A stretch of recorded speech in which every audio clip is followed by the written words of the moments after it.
just commence with a little bit of an overview of TAFE Queensland. TAFE Queensland sits within the Department of Education, Training and Employment.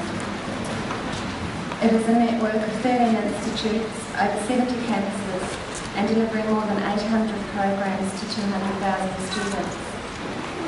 Campuses span from Thursday Island in the far north to Mount Isa out west, Charleville in the Darling Downs, and Ashmore on the Gold Coast. In 2004, the Queensland Department of Education and Training proposed an intellectual property trading model for TAFE Queensland, which was to be the genesis of the Learning Resource Management Program that commenced in 2006.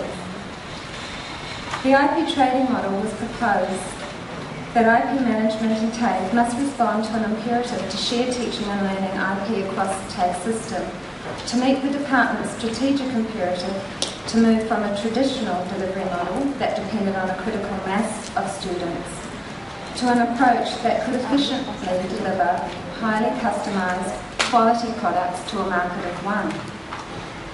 It was theorised that this transition required a fundamental shift in the way intellectual property assets were identified and managed. That is, that TAFE Queensland's IP management policy and guidelines must facilitate system-wide sharing of teaching and learning IP. A reference framework to staff for IP management was provided, but issues were identified that needed to be addressed in order to both integrate and capture benefits from effective IP management. These were a reward structure that encouraged IP creation and sharing,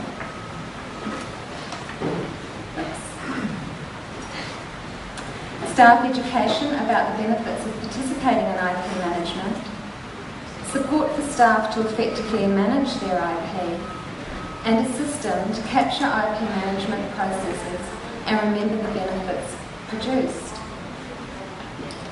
Cultural barriers to knowledge sharing also needed to be addressed.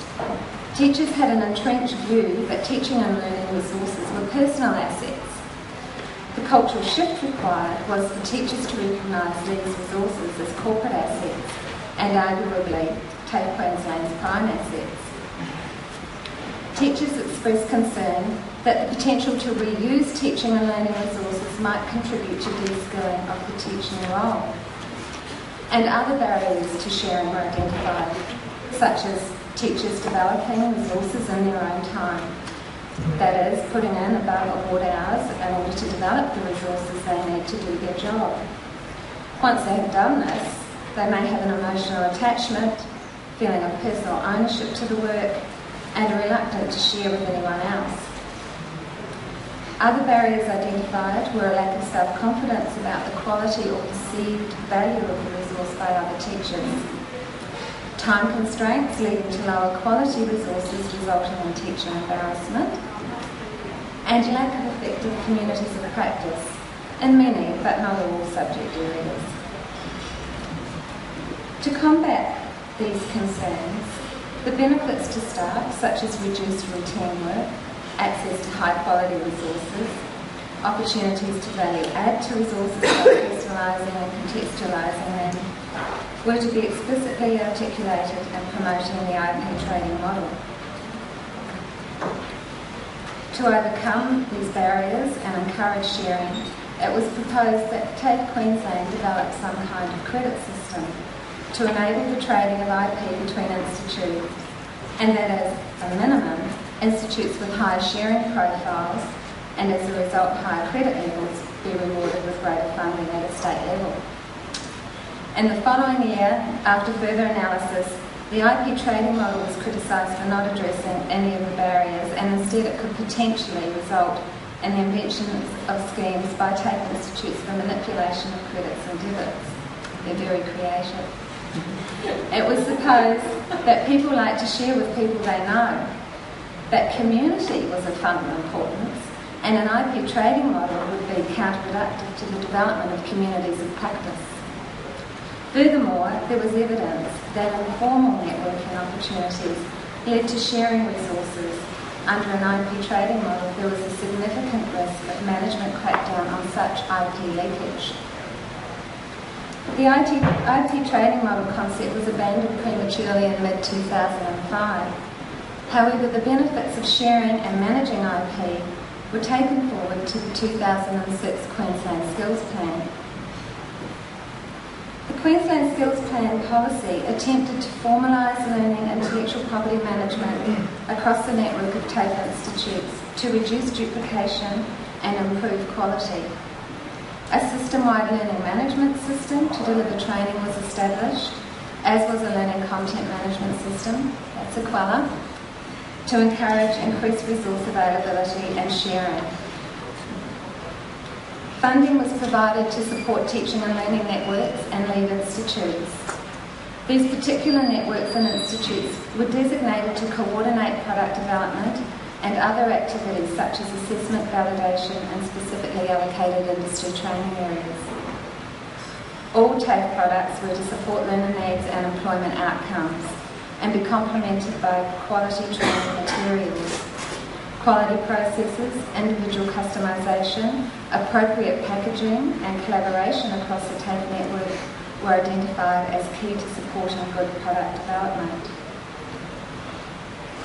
A significant change program commenced in 2007, known as the Learning Resource Management Program. It included the procurement and implementation of the technologies I mentioned before, and the development of new business processes and the staff capability to use them. The program completed in March 2009, and at that time 16,267 harvested or licensed resources were preloaded into a QLD.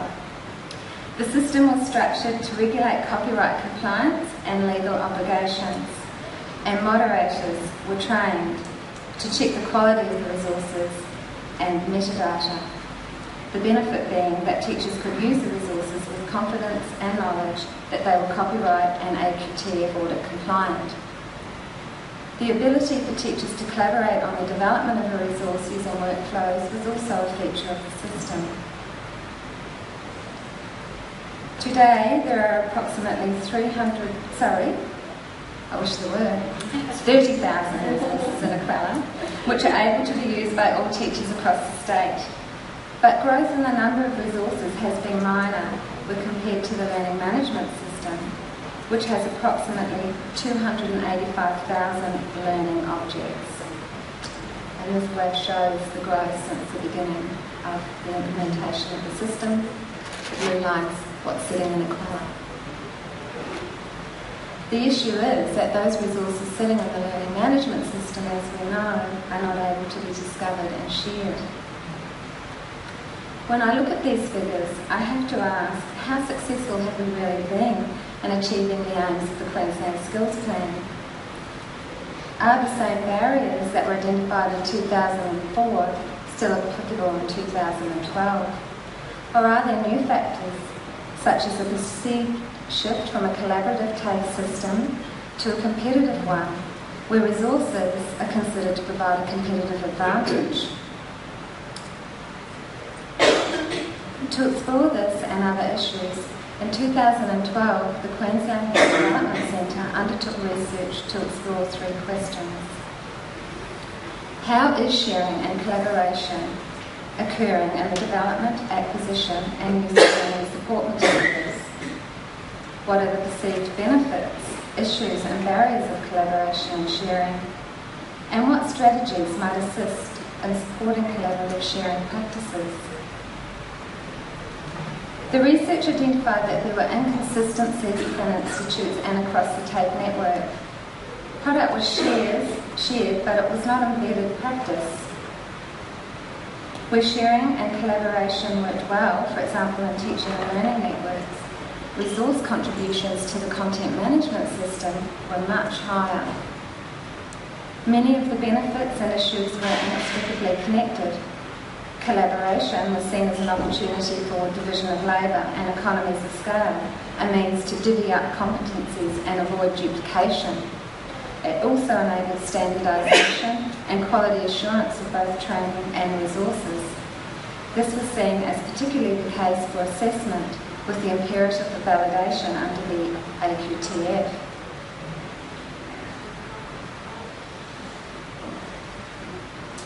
Also noted as significant were the professional relationships, formal and informal knowledge networks and communities of practice.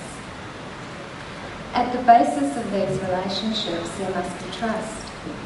Trust which is created by people routinely seeking information and sharing their knowledge with others, whether about problems, new technologies or approaches. Practitioners having trust in themselves, trust in others and trust in processes is a prerequisite to overcome the very obvious issue of lack of confidence, given as a major reason for not sharing resources. If collaboration and sharing is to succeed, the question is how to build confidence and facilitate the building and maintenance of trust and productive relationships. How are the bonds to be developed and nurtured?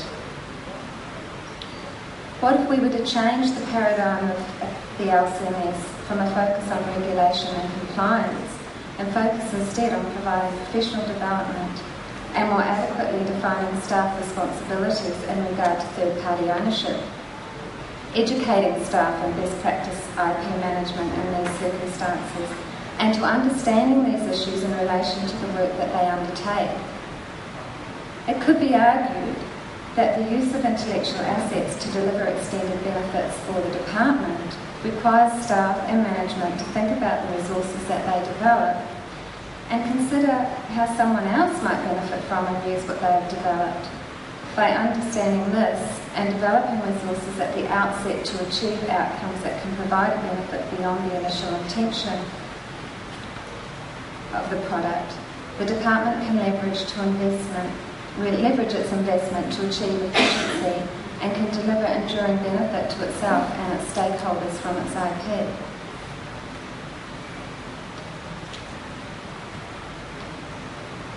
At the same time that teacher resource contributions, this little thing has a mind of its own. There we go, back we go. Sorry about that. At the same time that teacher resource contributions to Aquella are declining, the use of the department's Yammer social network is growing. It is used extensively by over 1,200 staff to share information on resources, products, e-learning tools and teaching practice, and to learn from one another. This combination of social and real-time web services, what is commonly referred to as Web 2.0 on the internet and Enterprise 2.0 in business, is gaining momentum. The focus is on enabling people to work together when they need to. While there's a lot of overlap between social learning and these Enterprise 2.0 collaborative tools, they actually have different goals. Social learning is about interacting with other people in order to learn something new, while web collaboration tools are primarily about making it easier for people to work together. Simply put, Enterprise 2.0 is a technology solution that improves people's ability to connect, communicate and collaborate within organisations to get work done. So why not add one more step to this? Contribute. We know from our research that when teachers work collaboratively and share materials, contributions to the LCMS are much higher. Is the answer to achieving greater contribution to the LCMS to no longer focus use of the system to regulate compliance and quality, placing this in the realm of professional development and capability building, and instead overlay the content management system with Enterprise 2.0 tools, shifting the focus to knowledge sharing and collaboration? As we're now planning an upgrade to our Aquella, we are using this as an opportunity to examine our approach to the learning content management system and to rethink the focus on compliance and quality and really encourage that collaborative sharing so that we can actually get the content into the system. So with that, I'll pass over to Jackie now for her presentation. I'll try.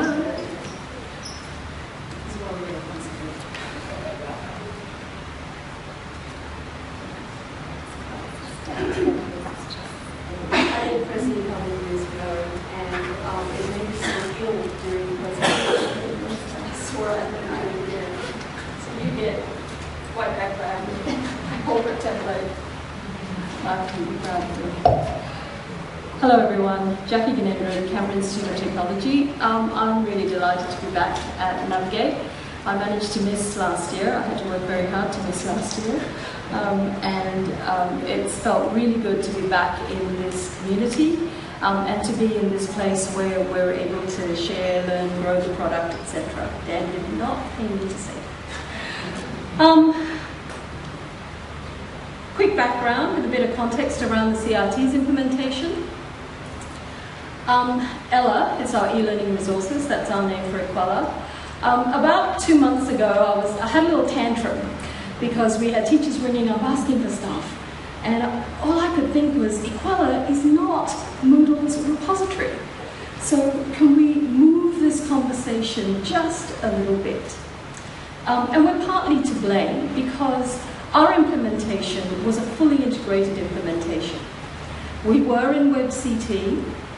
WebCT was really struggling to move with the organisation. It was actually starting to fall apart just a little. And we went to the market looking for a fully integrated solution. And the solution that was presented that we took up was the Learning Object Repository, where content was our platform. Remember those days, Dan? And the online learning environment sitting over the top of that, and that was Moodle. And Wimber collaborative tools, etc.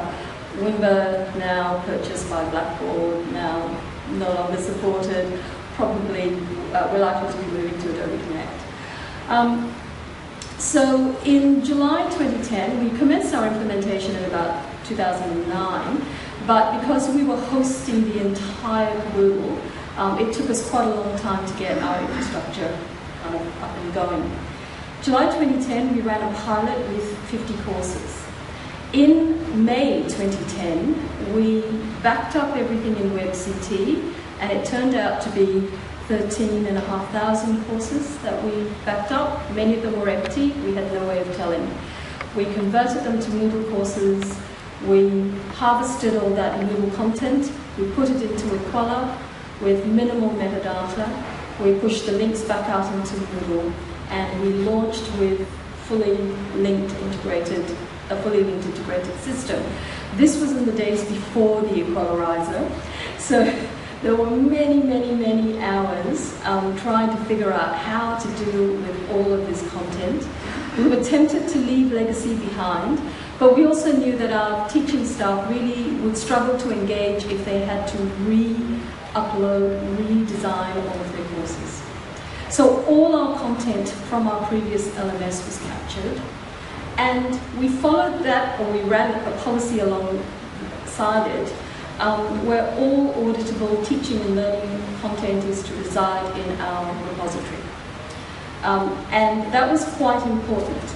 Now, what I haven't put on the slide that was an absolutely critical component of our implementation and has been mentioned an awful lot today was the change management process that was involved. And that was essentially top-down in our organisation, bottom-up. We spent 18 months. We were a combined project management team. Myself, a colleague, Marg O'Connell, some of you will remember Marg, who's now on a beach in Western Australia somewhere, recovering. And Christian, our IT project manager, and the three of us spent 18 months talking to anybody we could, anytime, everywhere. You know, we wouldn't go anywhere without talking about this vision that we had for the organisation. So the migration strategy, change management, legacy content. Go to the next slide. When I said Equella is not just Moodle's repository, we came to Equella with a strategy around our intellectual property management. It's meant a lot to me for Lee and I to be able to present this today, because Queensland had done, as you've seen, a lot of work in this space. We're really leading in this space, and we could see from their example a whole range of things that had and hadn't worked. And we were really clear that the reason we needed a repository was because of the burden of reporting against our copyright obligations. So that remains our focus, and I don't wish to step away from that. And if you look at the survey results that Dan put up, it's no surprise that copyright sits up there and compliance sits up there, second to teaching and learning. So what we have in the background, and I won't spend too long on this, it seems like we've been talking for years about how we deal with this, and I have staff in the room who can catch up with you later if you wish to find out more. But what we do is all contributed material goes into a workflow. We do ask them to tick, yes, it's my stuff, no, I think it's got someone else's stuff in it, but everything gets moderated. We have a duty of care to make sure that when the auditors come to knock, we don't just say, well, the teacher said it was okay, so we let it in. We don't do that. So all of it's moderated, metadata is attached, copyright license is attached, and along with the copyright license is this traffic light system that lets teachers know when they look at resources, it's been cleared, and yes, I can use it. No, I definitely shouldn't, or I might need to ask somebody about it. We also just wanted to make sure that we were consistent in the application of the correct license, because there's a fair bit of training that goes with staff determining the correct license to apply to a piece of work, and we didn't want to be in a situation where we were relying on teachers to constantly have to keep their skills up to date. It's a pretty tricky area, and the responsibility for that sits with liaison librarians distributed across the Institute. Also, the consistent use of taxonomies, and that's something any good cataloguable term is quite hard to get. And you need people who are practicing that all the time to make sure you've got consistency across all of your content. Teachers can still add their keywords, but we check with formal taxonomies. So we pulled 1,300 courses. I love this contract negotiation stuff because I think in our contract negotiation it was 500. And then, you do remember that. So sorry, I went off that. But what we found was we had no way of determining which 500. So graciously, the teams pulled everything over. We harvested about 13,500 legacy resources. We've currently moved to 2,500 active courses, so we've increased. We didn't ever get that dip that you expect to see when you move platforms. We went straight in and took off, and that was a surprise to us.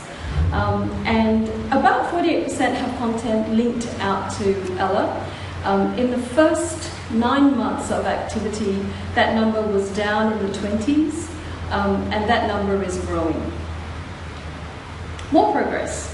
One of the things that we do is we provide reports to contributing teaching centres about the activity of the teaching staff. And we've got 2 years worth of data now, and we can look at the patterns of contribution. And there are some interesting things, and I'll use this little pointy thing. So this centre has a particular pattern. They're very high users of the system. We don't ever have to go in and convince them to use it again. Each term, they switch back on. We know the term has started because they start contributing. So our work with them is really around reuse and not needing to repeat it. Also, we notice that they do their work in this period and in this period, because that's when they get their collaborative groups going, and that's when they get together, that's how they work. And we notice they've got very, very high levels of contribution in that. We also pick up areas like our Centre for ICT. They're real independent thinkers, these ones. You really can't get them to do very much that they don't want to do. Every year in November, that's when they hook in, the year is just about ended, and then they start working their way through their resources, and then they have a really good holiday and come back, teach. So we've been able to start to pick up this distribution. There was always a general assumption that everybody in the Institute behaved the same way, but we're finding disciplinarians behave slightly differently. The other thing that we really needed to do, so let's go back to copyright, we weren't able to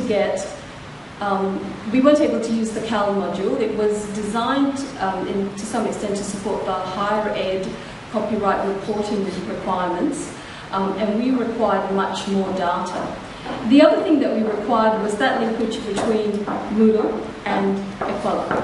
So what we have done is we have combined an Equala report and a Moodle report around learning resources. I've edited a block of it out because this particular one was part of 9,000 objects for that health, community and well-being. And what we pull out is the title, this wonderful ID. This data comes from Moodle, tells us which course it's linked out into, who the teacher is, number of students and the version, and it then lists out our license. So with this report, when we're asked for our 5A material, there it is. We've got all that information. It also tells us when this object was contributed.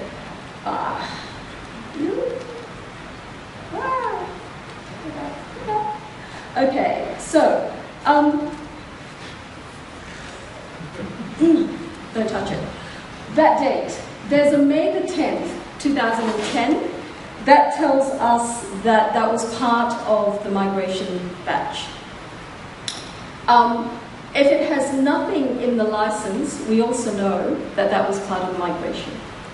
And what we have been doing is going through our migrated objects and progressively archiving them, having a look at whether or not they're used, etc. But we use these reports to help us go through and clean up the database.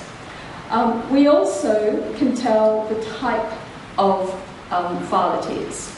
So this was what we went in for, and it turned out we had to write it and kind of layer that on the top. So anytime in your next few versions, Dan, that would be a good thing. Don't talk to me. I can management team. I think yeah, I know where they live. Okay, so now I want to leave that. That's where we were. And we got ourselves to where we could generate this. We can generate these reports. And I won't say copyright is old hat because it's really tough work. But I do want to talk just a little bit about what it is that we're doing with our content. What do we want to do? Why are we collecting it?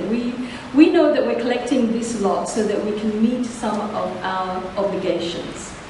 And I've been thinking in the last couple of months about this notion of, are we just aggregating? Are we going to set up automated systems to go in, harvest, collect, assign little bits of standard metadata and push it somewhere? Or are we going to do some curation?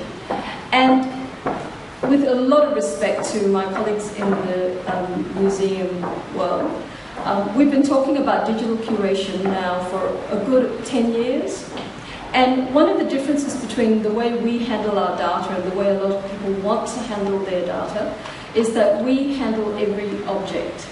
And that's resource intensive, and there's a high value add to it. We couldn't generate the kinds of reports we need to without that intervention.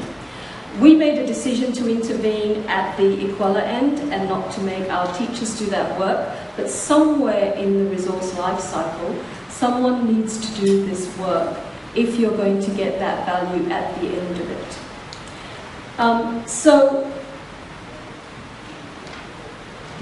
in August, the two areas that look after the learning management system, the content management system, were tasked by our academic board to start to investigate what's going on in the teaching and learning in social spaces. So we talked to people who were in that space, who weren't in that space, and had a quick look, and it was just an investigation, it really wasn't a full-blown study. We're about to launch, I think. But one of the things we notice is they're in Facebook. They don't quite know why they're in Facebook. They think their students want to be in Facebook. Some of their students don't want to be in Facebook. They might be. But what we did discover was that there's summative assessment going on in Facebook. And there's mobile blogging. It's a really great way to get your students engaged externally. They post all their images. They're taking images of other people's images. They're taking images of logos, trademarks, all sorts of things. There's a copyright officer smiling quietly in the back, I can see.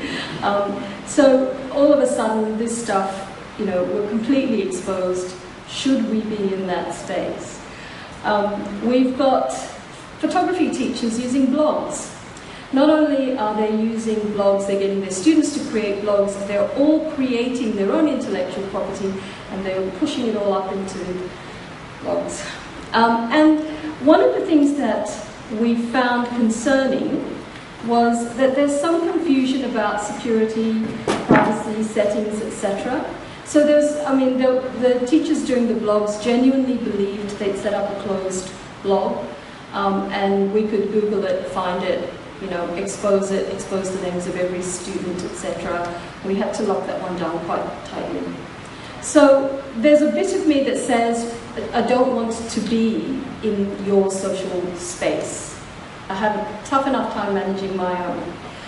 But when you're doing teaching and learning and we're accountable for content that's created, we're accountable for quality standards, for the security and safety of our students, etc., then at some point there's got to be some intersection. And part of the conversation about being able to use some of these social spaces for collaboration to generate really useful content is how do we enable that to then be contributed? And that hooks into where Lee's vision of that last step in the whole process. So, where does this leave our content strategy? We were quite clear, we knew what we had to do. The learning management system was locked down, we knew we could get in, get it out, we'll talk to Simon, text Simon, instant message Simon, and something will appear in some next version of the integration. So we're deeply, deeply grateful for that. But one of the things we do know is that over the next 5 years, that we're going to have to come to some answer around this content. We might say, it's yours, not going there. If it has to be audited, grab the final product, stick it in the repository, and we'll manage that as an organizational asset. Equally, we might say, yes, but we still have to protect these assets as you're pushing them out. There's a lack of understanding about who owns stuff when you use different platforms. The cloud's not really the cloud, it's a server somewhere else. So I spend a lot of time saying that. It's as if somehow the cloud disconnects you from any obligations, makes it free and easy, but really it's a box under somebody else's desk. So I think, is that under your desk, is it? So I think some of what we know we have to do is to build the digital literacy and understanding of our staff and our students, but we're still left with this really big hole now. Do we step into this space? And if we do, how do we do it? If you have any ideas, email the two people on this list. What we had in mind was that Lee and I would talk about our context, and then we would invite you to tell us what's happening in the social space for you, your organizations, how you see it. Are you there? Have you got some strategy for content that's being created or deployed? Is it something you've decided you're not going to? Do you block people from using those spaces? So there are lots of things we really want to come and get from this community. So we were prepared to do a little bit of hard work up the front and then hand over to you.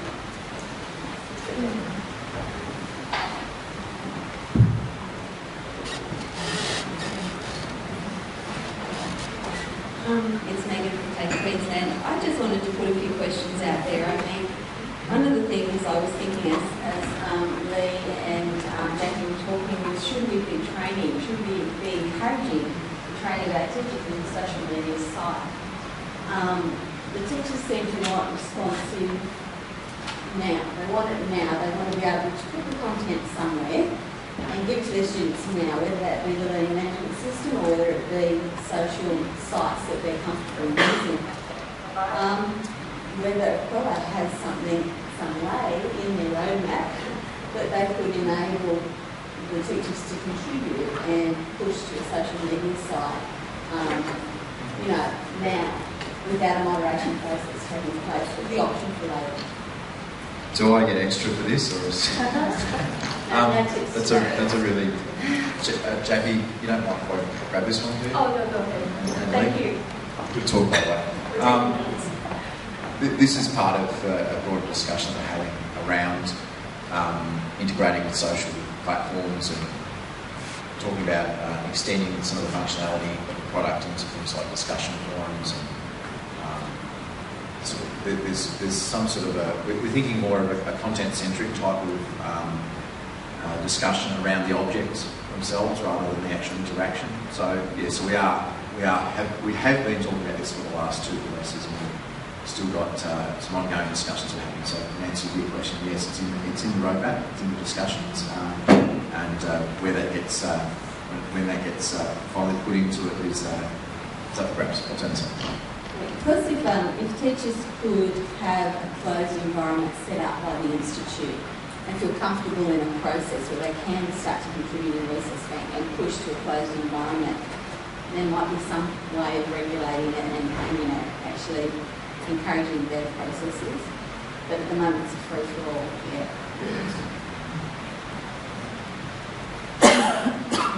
Well, I have a related question on that. You both mentioned the institutional objectives and barriers for academics and staff to adopt it, and really wondering where you see that balance and finding that appropriate balance. And it seems like CIT and TAFE Queensland have taken that you have different approaches towards it. I think it would be fair to say that we started out with the same approach. It's just when you think about what's emerging around the web to learn space and the enterprise to learn space, and how teachers are really excited by it. And if this is a way that they like to collaborate, then let's get them collaborating. And let's get them contributing the resources that they've collaborated on into Quella. But let's not make that an onerous process for them. And I suppose that's where I am questioning, and this is all questions at the moment, whether we should be building capability with our teachers around intellectual property management, around, it's the 80-20 sort of principle, really. They should know this stuff, and when they're developing content, it should be first nature to them. It shouldn't be when they go to contribute it to the learning content management system that suddenly the barriers go up and they can't get any further until somebody's checked it for them. That doesn't happen out in YouTube. It doesn't happen in other spaces like Flickr. So I know that we do have to protect our organisations, so it's going to be a balance, but just would like to see a little bit less regulation and compliance, I think. Yes, I almost forgot what I was going to say. This is very loud. We've been trying to shift our role from the police and the gatekeepers. And so what we're doing when we moderate is we're actually attaching licenses. We very rarely pull material out. Stuff goes live, we attach the licenses, we do that because we need to report. And that's why my sense is we reach the end of that road. We're unlikely to want to do much more. there's only so much policing you can wear in an organisation, and it's wearing on staff. And we have to change that relationship. One of the things we're looking at with our copyright compliance is really moving towards quality. The feedback we've gotten from a recent survey of everything printed in a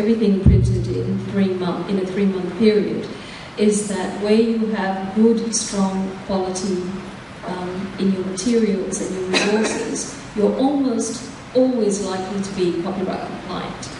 And if we can change the conversation to that of quality, and so we're creating quality moderators in Equala to look at quality, to get people using the right templates. And often it's just good academic practice. If they're citing correctly, then they're likely to be compliant. And that's, so we don't necessarily even have to do the work around understanding copyright, because that, I think, is much more problematic. But if we can shift the conversation to quality, and that's where we need to go nationally anyway, we need to provide evidence of quality. Quality gives you a certain level of compliance. So that's where we'd see ourselves. Hello, it was a very good talk, thank you. The organisation I work for is TAFE New South Wales, and the institute is Western Sydney Institute. And I'm pleased to say that the organisation has embraced the fact that teachers like using the Web 2 tools, but to mitigate the ramifications of that, teachers not doing the duty of care of checking copyright or inappropriate communications. They have developed guidelines which are made available to all teachers, so that covers the institute. So that's the point I want to make. The point I want to make is how can we get all that great kosher stuff that's out there on the open internet, and especially with the learning tool interactions coming up on the horizon, into Equala. I just had an idea that maybe with social bookmarking concept there could be a browser plugin that would make it as easy as possible for the teacher to plug whatever they're doing out in the open internet at least into the Equala ecosystem, so somebody like yourself be aware of it.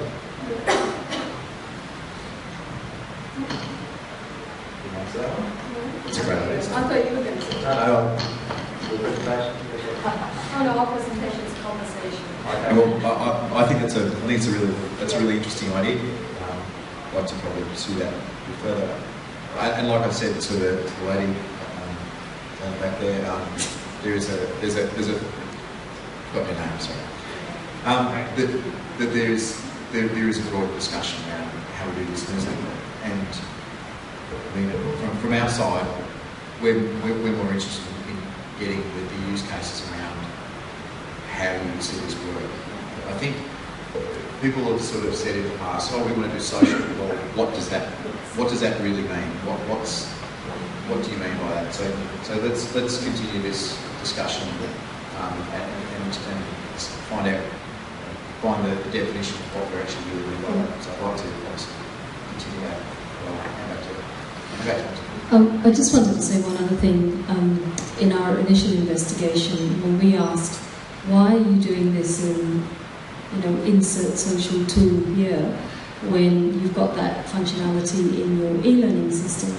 And invariably, the answer was because it doesn't look pretty. It doesn't look right. Now, it's quite easy. I think I'd had another foot stamping moment because it was almost beyond me. But we're pushing them into Moodle, and I guess that's where we also need to try to influence these things, the way our learning management systems look, present, etc. But they're picking it because it matters to them. If a student and a teacher has to spend a lot of time engaging in a space, and that virtual space is their virtual classroom, then they're going to want to do something about the way it looks. And once we get to that point, we don't know whether it doesn't look right is visual. It's the way the tools are laid out, the tools that they have available to them, how intuitive it is to use, etc. That's still a lot of work that needs to be done to get our formal structured learning management systems to replicate that. And then when we look at something like Equala, if we want them to spend time in Equala, searching, sharing, recommending, etc., then we really do want it to look like some of the other social spaces that they're in. Simon?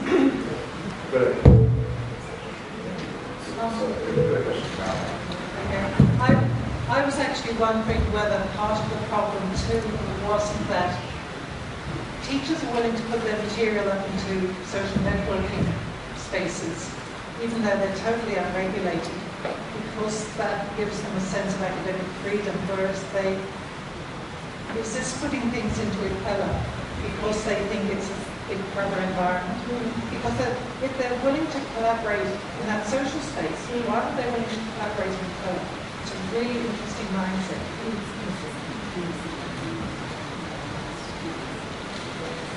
I don't think you can overstate the necessity for some understanding of the culture. So the stuff of change management is also the stuff of cultural change, and that's much harder to quantify in organisations. That takes much more work and slightly different work. And generally, when we're implementing systems, we skip that bit really quickly. We kind of do, we'll cover it in PD, or we'll give them some flyers, or we'll run a focus group, or we'll do something. But there's something that is about the culture in a teaching and learning organisation.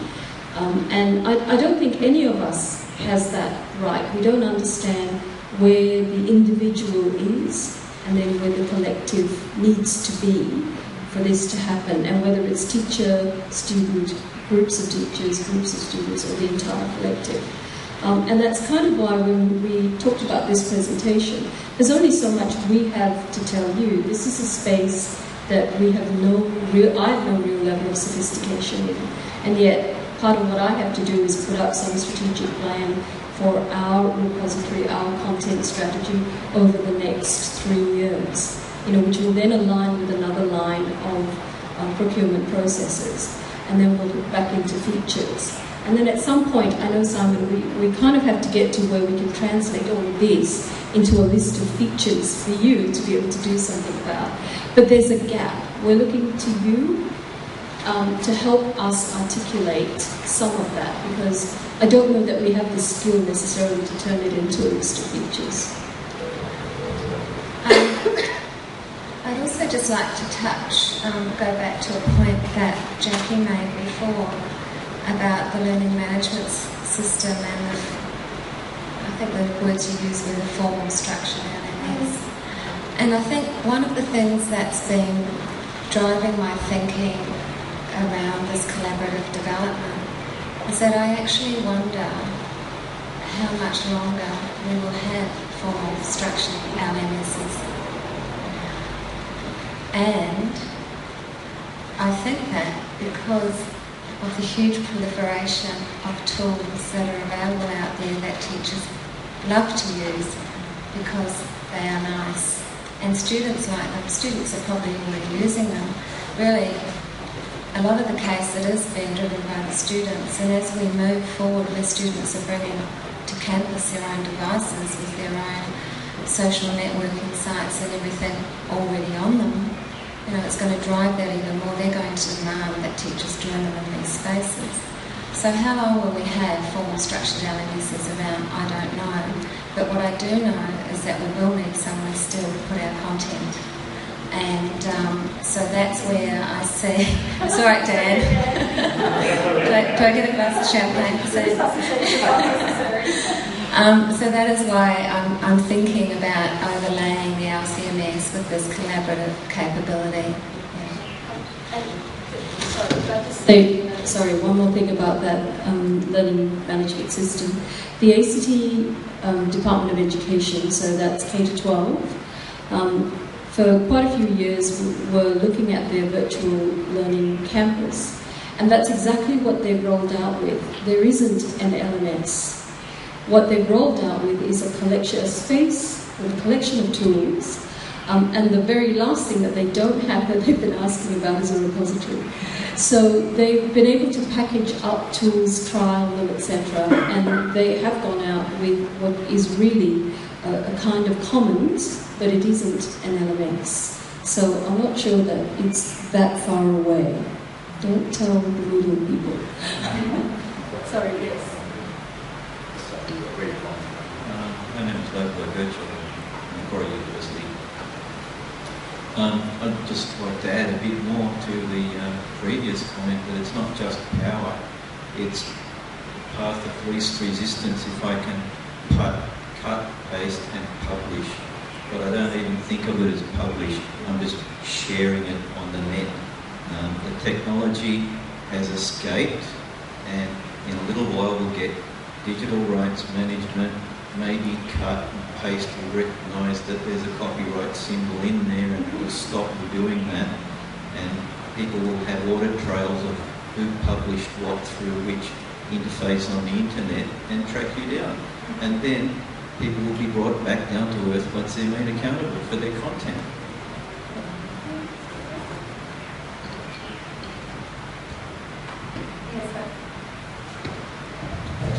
I think that's the approach that YouTube have, isn't it? You know, if they find some content out there that if somebody finds some of their content out there, it gets taken down. I mean, I know it's oversimplifying, but I think it's about cultural change, and it's also, you know, about using the technology to do things exactly like you've said, so that we've got persistent unique identifiers attached to the resources. They can be tracked and traced wherever they go, and perhaps that's the solution where we should be focusing our efforts. It may well be, and I can't help thinking that a lot of this just needs to be invisible to the user. That there are lots of things that we need to do as an organisation to track things, to report on things, to, you know, clear things, validate things, etc. But I think part of where we get a lot of resistance is this is being pushed into a space where really it has no meaning for most people. Most people really do want to keep within the rules, and I like to think of it as, you know, when you're driving along the road and at 3 o'clock in the morning, don't ask me why, but and you see a red traffic light, do you stop? And how many people stop when they might be invisible and there's no camera to catch them? And how many people just go, you know what, the intersection is clear, it's 3 in the morning, I'll take a risk, I can't see any other car. And then at some point there are people at all sorts of, you know, points along that road, and I asked that question to my our Chief of Academic Services, and she said to me, in Australia I stop and in South Africa I don't. You just don't stop at a set of traffic lights, and a lot of that is context. So a lot of what we want to do is grab this information in the background and wrap context around it, and that should be, I think, invisible to the user. That's our job, and hopefully that will be your job. But what we want to be able to do with our systems is do that. Now, I know Dan's going to say, Sam's going to say, well, tell me what kind of context you want and I'll wrap it around. But this is, like I said, this is where we need some help in shifting this just a little bit in terms of conversation. Another question for me. And does the social context matter? If it's a private, internal Yammer type site versus Facebook out of the total open web?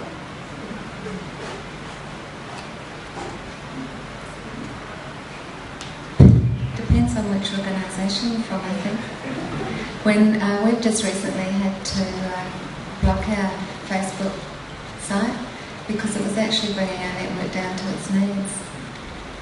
So we have no internet quota, and teachers and staff are able to use Facebook or Word, but it was actually impacting on other systems, so we actually had to block it. I mean, it's not a permanent thing that we're going to do because we understand that it's so valuable and it is used.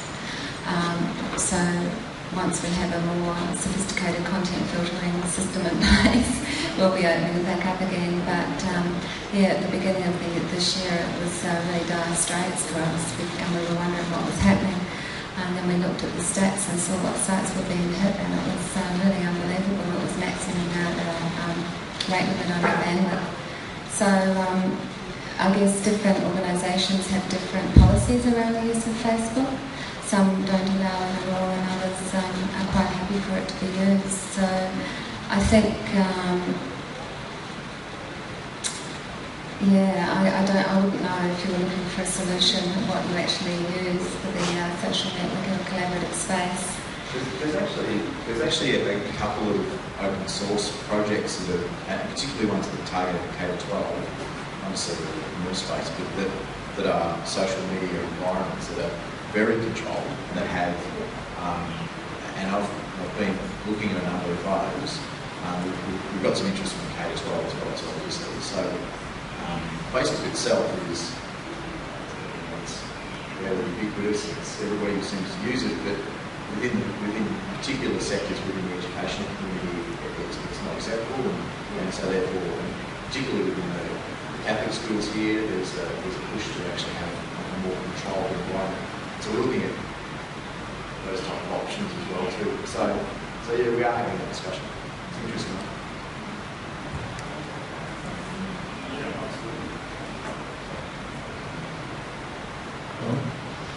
Okay, my name is Mahmoud Hassan. I work in Macquarie University and I teach in Macquarie as well. So probably this discussion relates to me a little bit.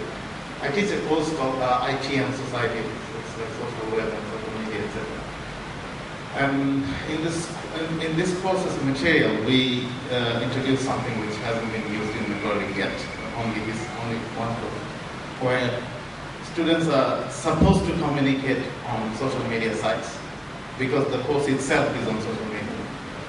But the findings were quite frustrating afterwards. What happened is, as the teachers, we had to let them make groups in terms of, let's say, assignments. So 4 people in a group, they created a group on social media sites. It was Twitter. And we had to be part of that group to see who's communicating, who's not, because it's graded. The problem was, over time, the practice became like this. We had to always put up Twitter update that tomorrow your assignment is due, tomorrow there's a homework, tomorrow please come to class. And eventually what happened? We couldn't cope up with this because even though everything is in, we call it iLearn, which is the Moodle implementation of the course version. We have everything updated. We update it weekly, give the reading materials weekly for the next week. The students don't know. Because they said, oh, you didn't tweet on the right time. So they only check their Twitter account or their Facebook account. But they are totally ignoring the iLearn site. And over time, what happened? But we also understood that there is a need of use of social media, even for ourselves. Because we, say 6 teachers, including tutors and lecturers, we are conducting the same course, who are not always available on campus at the same time, because some of our tutors are part-time. So at the end, what we came up with, to communicate with the students, we'll only use the discussion forums on Moodle. So students have to visit Moodle anyway. And if we keep the discussion forums of this type of social interaction within the Moodle space, then they have to visit Moodle. And eventually, then they visit all other related materials.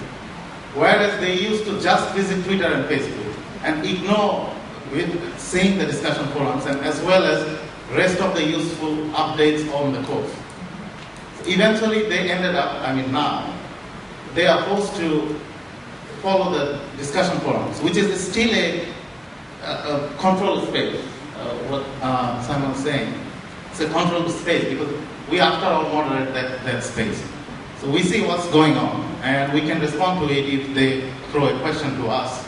But eventually, students visit those discussion forums on Moodle, and then we interact. But for us as a teacher, we have created, we use a wiki to communicate between ourselves, which is totally private within teachers.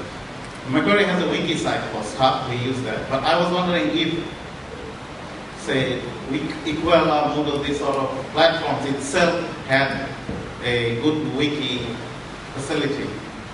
In that case, probably that meets the need of teachers being collaborative at the same time. I mean, students being not too flexible about all social media sites. Thank you. Somebody answer that? Well, I was going to say something else, but No. would you?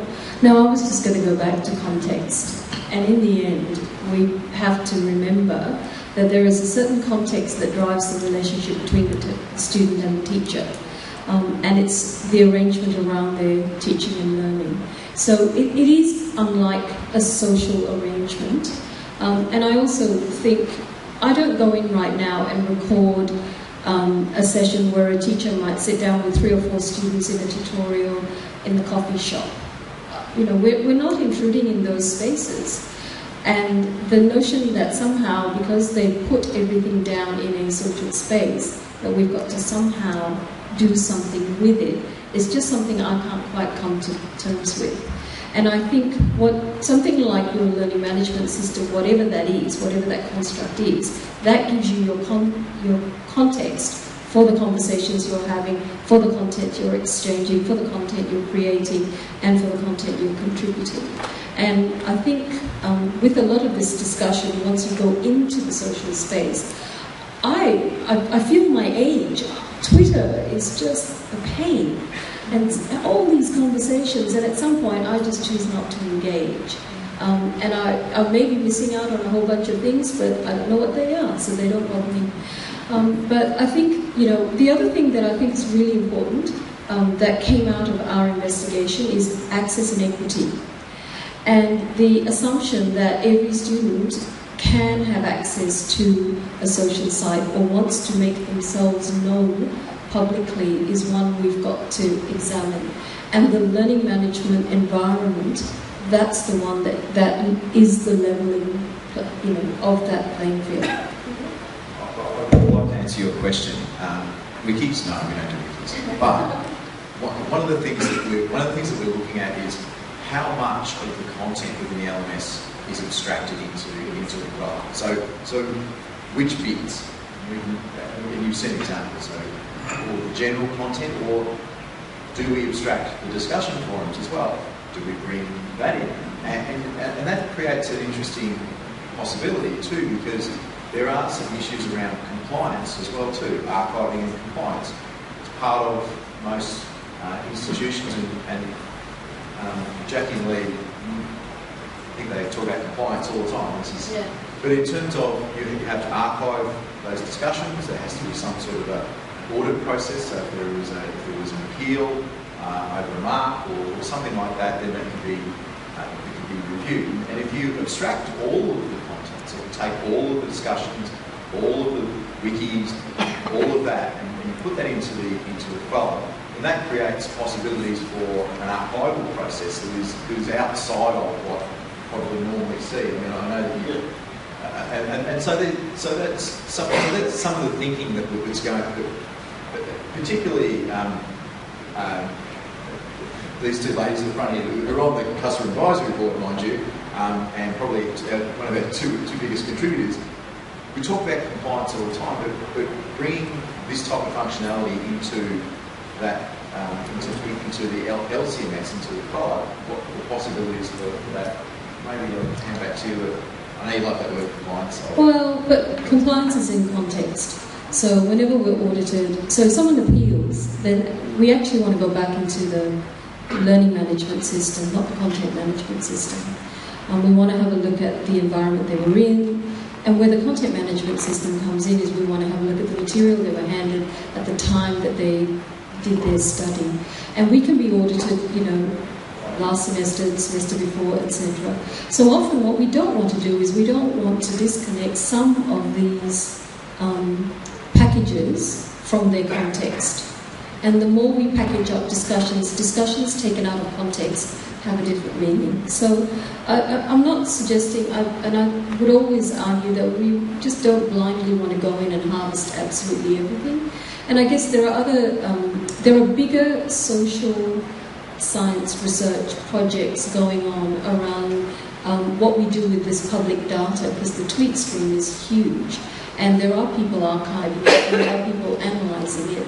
And, did you know that when you tweeted that, did you give permission for all of that to happen? So there are a lot of issues around taking information out of context, which is why Contribute's a really nice notion, because it involves giving permission. So you're actually saying, I wish to do something, it's a positive. So I'm not sure that we would go to completely archiving absolutely everything out of... I knew you were pretty strong on that, so I whether you shifted or not. Sorry.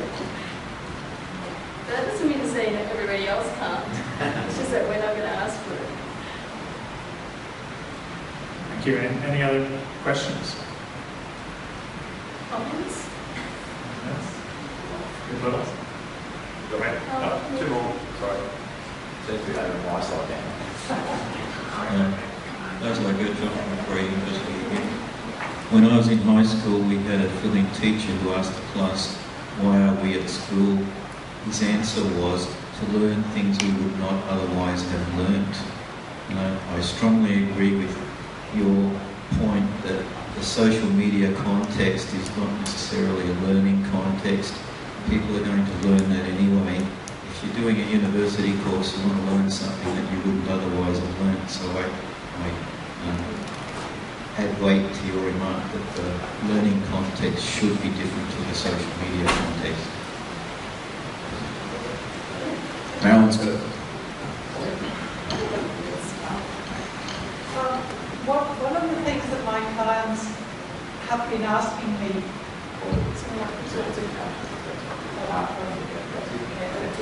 I tend to make them go. One of the things my clients have been asking me for the last 3 years that I've worked with Quella is, we want to clone material, but we want to save the history. In the same way that we do when we new version. And the reason for this is the auditing process that you were mentioning. The previous Moodle courses have to link back to the version of that item in Quella that was there when that course was taught. With people new version, that context may be lost if what's always pushed out is the most recent version. And I know this is literally you guys. One of the things I've been asking is, please can we have history with cloning? I've written kludges for people where we grab data from it, but it's... He just ignores me. Would you like me to ask for it, Aaron? Yeah. So is this still something that's really important to people in this room? Who said absolutely? Oh, thank you. Yeah. There are, the reason we bang on about compliance is it's not a lot of fun. Nobody wants to do it, and in the end, when Diana from TAFE New South Wales and I were just having a conversation about this is not the funnest place to be at the moment. Because the regulator isn't just wrapping people over the knuckles; they're deregistering organisations who are non-compliant. So it's become a big C compliance, and really the way we approach our system strategically is to position ourselves so that when we have an audit, we're not all having heart attacks. That we've actually got these processes in place, and this is the environment we're in. Our funding is related to a whole heap of this evidence. And we don't get flexibility around that. What we want to do is to set it up so that our teachers aren't really burdened by it. So if we can set up systems in the background that capture context, report, etc., then we worry less about each individual person coming through the system.